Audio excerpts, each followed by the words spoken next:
त्याने या जगाला नाव दिलं आहे हे दुःखालय आहे, तर दुःख भोगण्याचं ठिकाण आहे. आणि म्हणून दुःखाचे ते मूळ पाहिले शोधून, तुकाराम महाराज काय म्हणतात, दुःखाचे ते मूळ पाहिले शोधून दुःखाचे कारण जन्म घेणे. आपण हा भौतिक देह धारण केलेला आहे हे आपल्या सर्व दुःखाचं कारण आहे. आणि कशामुळे देह धारण केलेला आहे? स्वतः भोक्ता बनण्याची वृत्ती. का बरं ही वृत्ती आली? कारण जीवात्म्याला व्यक्ती स्वातंत्र्य दिलेलं आहे.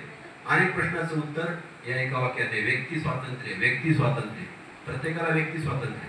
जसे का आता फॅन चालू आहे, 2 तास जर आपण या फॅनच्या हवेखाली बसलो तर आपण असं म्हणत नाही फॅनने आमची खूप सेवा केली. मात्र 2 तास जर तुम्हाला कोणी हवा घातली, वारा घातला, तर आपण काय म्हणू?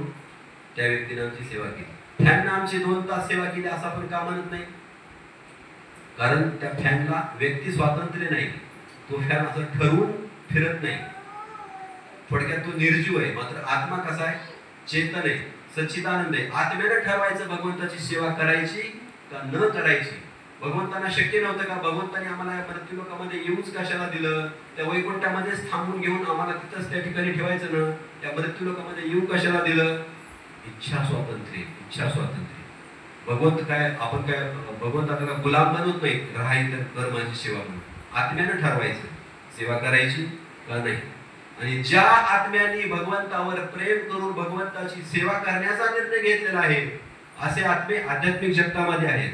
75% आध्यात्मिक जगत आहे, स्पिरिच्युअल वर्ल्ड. आणि हे भौतिक जगत फक्त 25% आहे की ज्या आत्म्याने भगवंतासोबत विद्रोह करून, भगवंतासोबत द्वेष करून, भगवंतासोबत भांडण करून, तूच का भगवंत, आम्हाला का नाही, आम्हाला पण तुझ्यासारखा भोगता व्हायचंय, भगवंताची कॉपी करून ज्यांनी भगवंतासोबत द्वेष केला अशा लोकांनी या जगामध्ये हा भौतिक देह धारण केला आहे. आणि म्हणून या जगामध्ये सतत संघर्ष आहे, सतत संघर्ष. एक दुसऱ्यावर प्रत्येक जण बॉस होण्याचा प्रयत्न करते. प्रत्येकाला वाटते मालक व्हावं.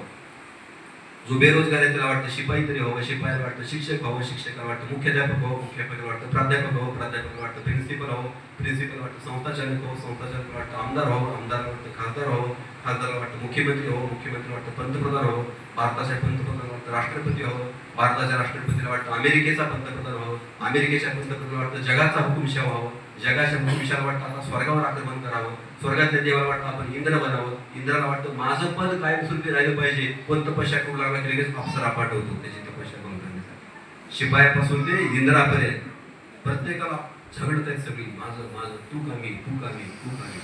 आणि म्हणून या जगामध्ये कधीही शांती असणार नाही.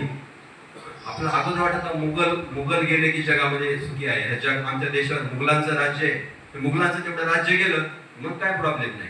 मुघल गेले, इंग्रज आले, छत्रपती शिवाजी महाराजांनी स्वराज्य स्थापन केलं, तेही संपलं. नंतर पेशवे आले, परत काँग्रेस आले, नंतर आता हे सरकार आले. मात्र जगातल्या समस्या संपणार नाहीत.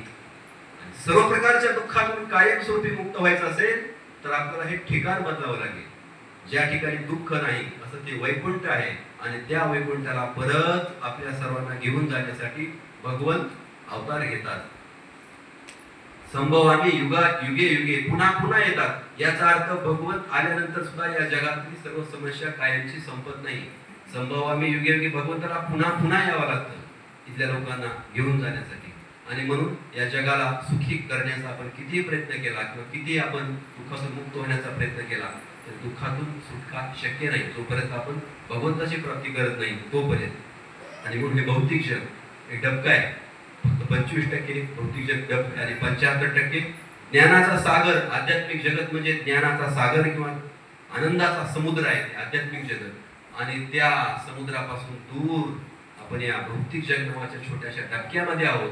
आणि जसं त्या पाण्याच्या छोट्याशा डबक्यामध्ये असलेल्या बेडकाला बाहेरचं जग माहिती नसतं, त्याला वाटतं एवढंच जग आहे. तसं ज्यांना वैकुंठ, आध्यात्मिक जगत, गोलोक वृंदावन याचं काही ज्ञान नाही ते लोक त्या अज्ञानामधून काय गीत गातात? जीना यहाँ मरना यहाँ इसके सिवा जाना कहाँ.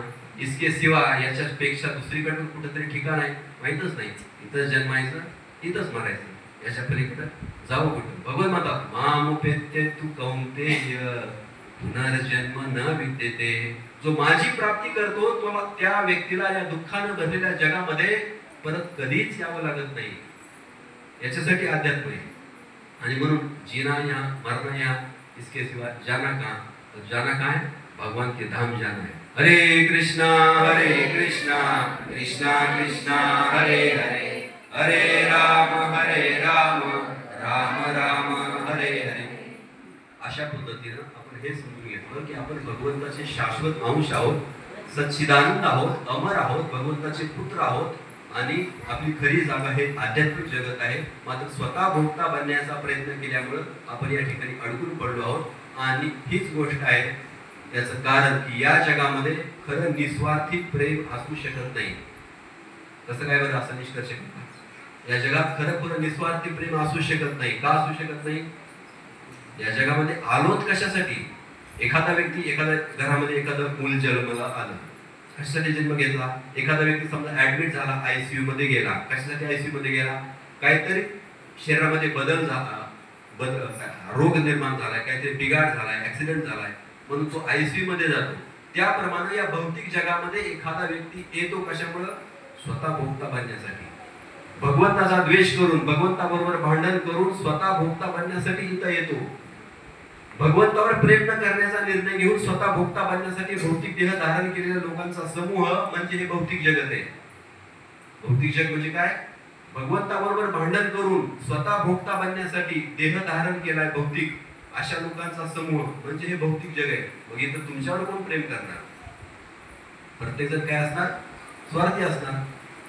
आणि वस्तुस्थिती का असणार स्वार्थी? देहच धारण केलाय स्वार्थ भगवंताबरोबर विद्रोह करून स्वतः भोगता बनण्यासाठी.